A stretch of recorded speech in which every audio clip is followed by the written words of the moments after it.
on the line with us right now, a guy who knows a lot about fighting, your Bantamweight Champion of the world from the UFC, Dominick Cruz. Dominick, how are you? I'm good. How are you?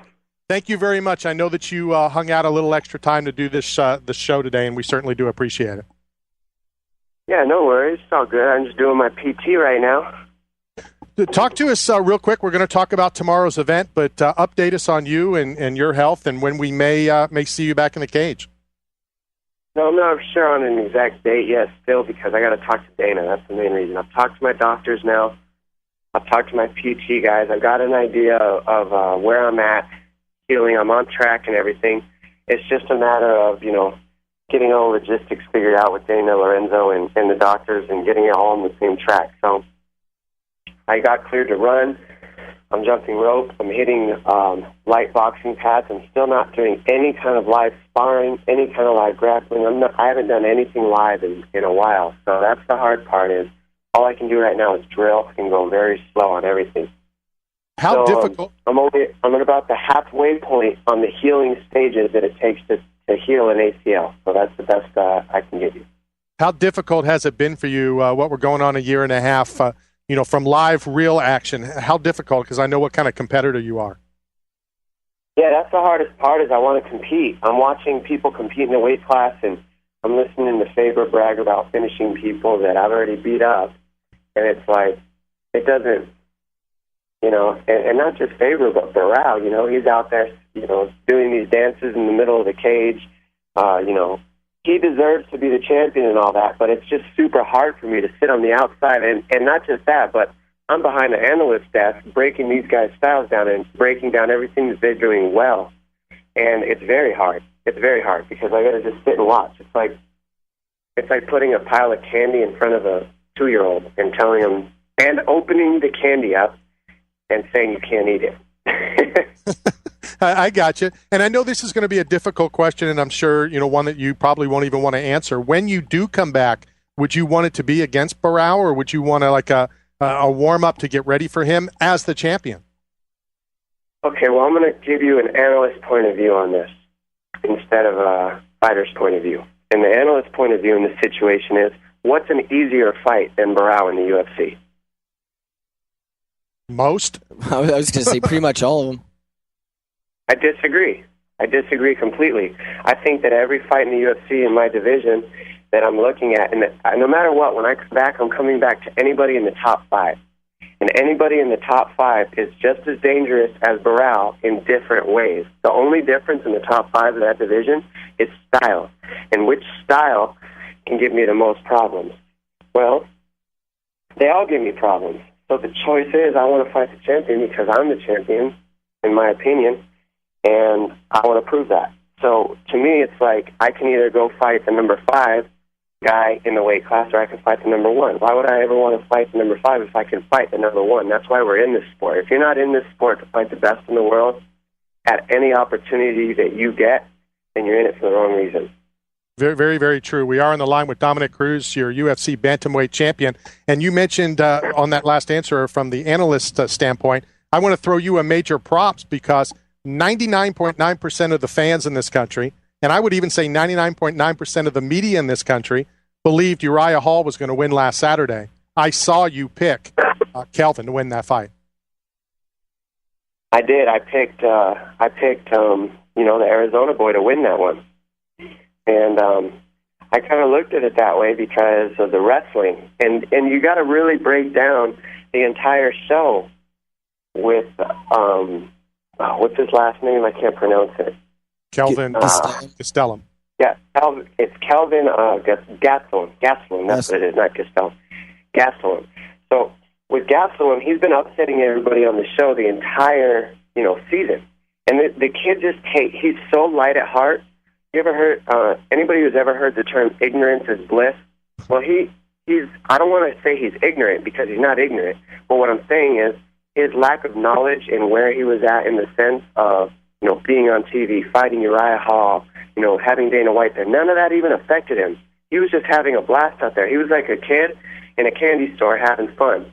He just enjoyed the moment. And I knew that when I watched him getting ready for this fight, Hall was going to crumble under that pressure. I could see it happening already on the show. Once I saw Chael tell him he's a real contender in the division, it freaked him out. That was right when I saw it in his eyes that he was like, man, that's a lot of pressure. Not that Uriah Hall can't handle it at all. The dude's a stud. He can handle the pressure. It's just that it was really soon to throw it on him like that. And then you got Gastelum, Kelvin, who's been surprising people and upsetting people the entire show. I mean, he had no pressure on him. He had nothing to lose. So it makes it such an easier fight mentally for Kelvin than it did for Uriah Hall.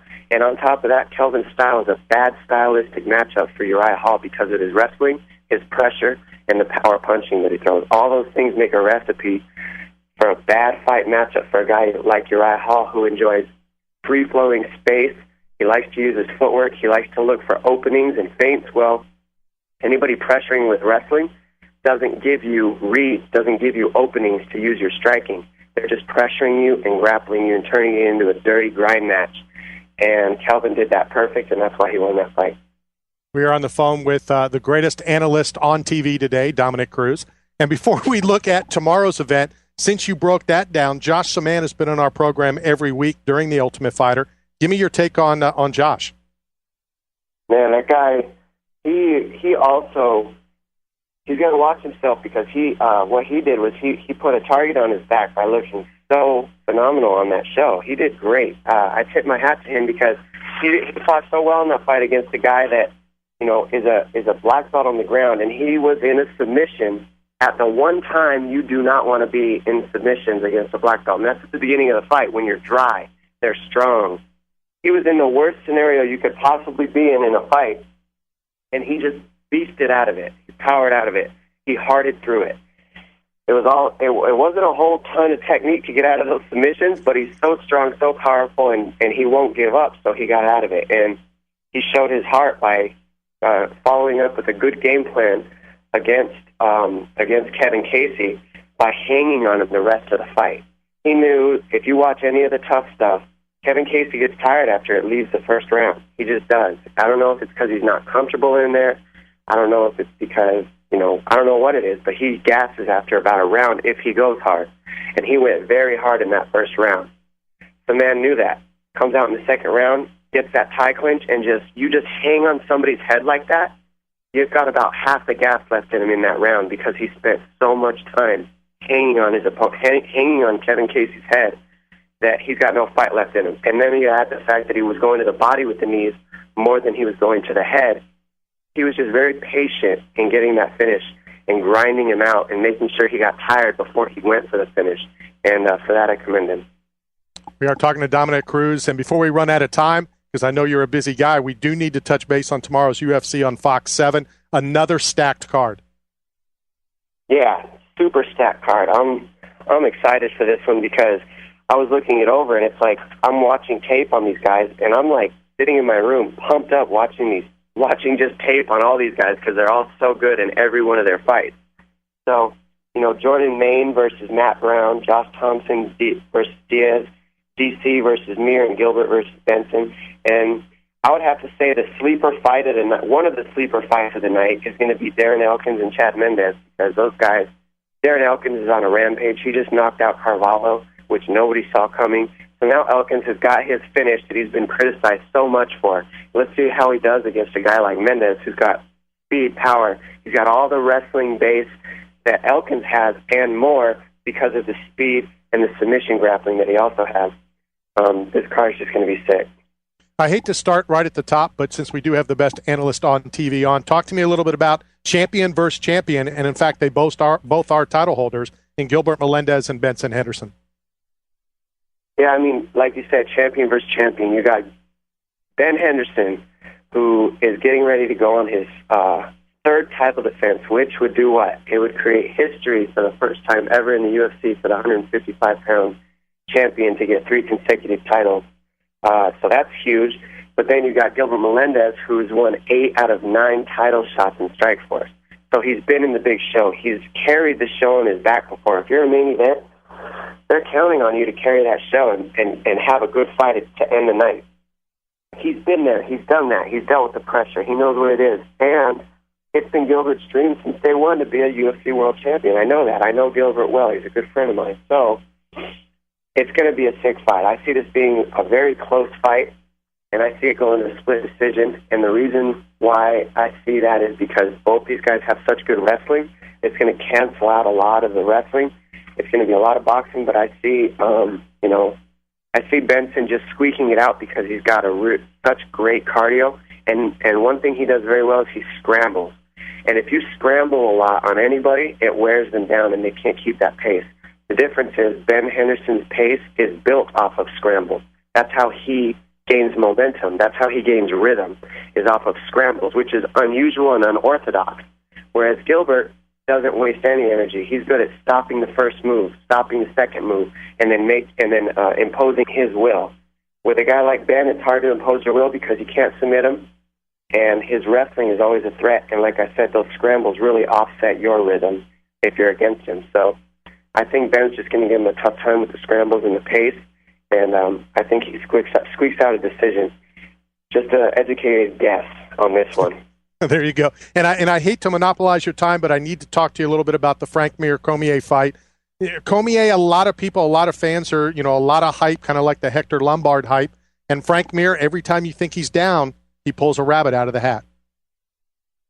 Yeah, it's something you got to recognize about Frank Mir that I know Cormier is smart enough to recognize. He's also an analyst, so I know he breaks down fights and he thinks before he goes in there to fight somebody. I don't think he's going to go to the ground with Mir. I don't think we're going to see that. I think what we're going to see from Cormier is he's going to be boxing, staying on the outside, utilizing his speed and he's deceptively hard to hit. He cuts angles well, and he doesn't go straight back very often. And something that he does also very well is if you do pressure him, he knows how to power double, and that relieves pressure from your opponent if you go for a shot. And the reason that happens is you're thinking about the shot, and now you break the rhythm of the striking, and you break the rhythm of the pressure. So what I see Cormier doing is being able to move around, be free-flowing on the outside. He's going to throw a takedown in there every here and there, and that's just to stop any momentum that Frank Mir might be able to build up. Anytime somebody's doing well striking, if you put them on their butt for 1 second, even if you don't go to the ground with them, it breaks momentum and it breaks rhythm. So you kind of can gain control of the fight again with just a takedown, even if you don't even go down to the ground with them. So that's why I give this win to Cormier, because he can dictate where the fight goes at any time. And he's actually pretty good standing. But what I will give an edge to Miriam is he's a southpaw, and I don't know how many southpaws Cormier has gone against.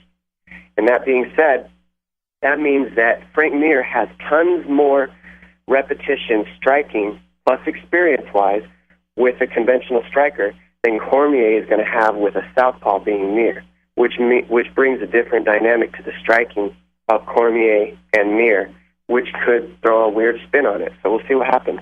This is a big fight for Cormier in experience, to step up his game in experience. Dominick, I always hate to run across people that hate the job that they're doing, and I get the feeling you're really enjoying this analyst job. Well, I just like talking fighting, man. I could do this all day. It's what I do. It's all I do. You know what? We could do this all day as well, but I don't want to get yelled at again for keeping you too long. Thank you very much for your time. We're going to put you on hold just for a quick second. We're going to hit a break, and hopefully we can get you back on somehow. All right. Thank you. Dominick Cruz, everybody, your bantamweight champion of the world. We'll be right back.